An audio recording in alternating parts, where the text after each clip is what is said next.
కేసీఆర్ సచ్చుడో తెలంగాణ వచ్చుడో అంటూ ఆనాడు ఒక ప్రాణత్యాగానికి కూడా సిద్ధపడి తెలంగాణ రాష్ట్ర సాధనలో భాగంగా పదవీ త్యాగంతో ప్రారంభమైన పార్టీని ప్రాణత్యాగానికి కూడా రాష్ట్ర సాధన కోసం సిద్ధపడి మా నాయకుడు తెలంగాణ మహానాయకుడు కేసీఆర్ గారు దీక్షకు దిగి 11వ రోజు దేశ రాజకీయ వ్యవస్థను మొత్తం పార్లమెంటు వేదికగా అతలాకుతలం చేసి దేశ రాజకీయ వ్యవస్థ మెడలు వంచి తెలంగాణ ప్రజా కదలికలతో ఢిల్లీ పాలకుల గుండెల్లో గుబులు పుట్టించిన రోజు డిసెంబర్ 9.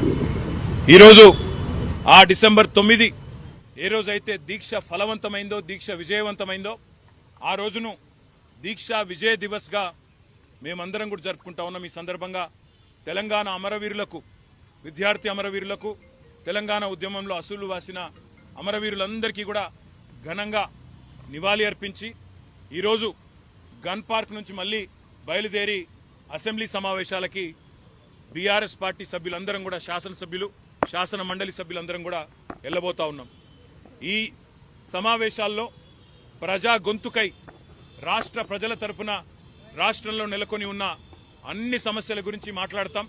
అదే మాదిరిగా ఈరోజు ముఖ్యంగా కాంగ్రెస్ పార్టీ చేస్తున్న దుర్మార్గపు ఆలోచన, దేశంలోనేమో అదానీ మంచివాడు కాదని ఇతర రాష్ట్రాల్లో ప్రచారం చేస్తూ ఇక్కడ రాష్ట్రంలో మాత్రం రేవంత్ రెడ్డి అదానీ అలై బలై చేసుకొని ఏ రకంగా ముందుకు పోతున్నారో, ఏ రకంగా ఒకవైపు రాహుల్ గాంధీ ఢిల్లీలో, అదేవిధంగా ఇతర రాష్ట్రాల్లోనేమో అదానీ మీద దుర్మార్గ ప్రచారం చేస్తూ ఇక్కడ మాత్రం అదానీ మంచివాడు అన్నట్టుగా నటిస్తున్నారో, ఆ ద్వంద్వ ప్రమాణాలను కూడా ఎండగట్టడానికే ఈరోజు ఈ రకంగా అదానీ రేవంత్ ఒకటై తెలంగాణ ప్రజలతో ఆడుతున్న నాటకాన్ని కూడా బయట పెట్టడానికే ఈ రకంగా మేము నిరసనగా ముందుకు పోతా ఉన్నాం.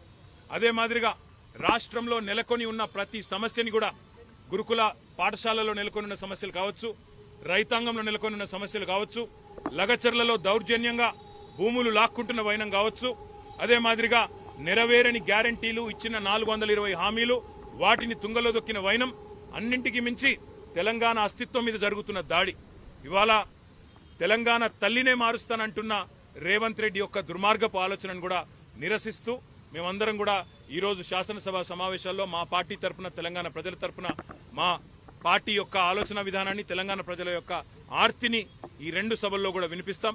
తప్పకుండా ఈ కాంగ్రెస్ పార్టీ యొక్క ద్వంద్వ విధానాన్ని, కాంగ్రెస్ పార్టీ యొక్క దుర్మార్గపు ఆలోచనని, ఎమ్మెల్యేల హక్కులను, చివరికి ప్రజాస్వామిక ఆకాంక్షలను కూడా కాలరాస్తున్న విధానాన్ని కూడా ఎండగడతామని మీ అందరికీ కూడా తెలియజేస్తూ, ఈ రోజు ముఖ్యంగా ఈ రేవంత్ రెడ్డి అదానీ దోస్తానని కూడా శాసనసభ వేదికగా ప్రజల ముందు ఎండగడతామనే మాటను కూడా మళ్ళొకసారి తెలియజేస్తూ అందరికీ ధన్యవాదాలు. జై తెలంగాణ.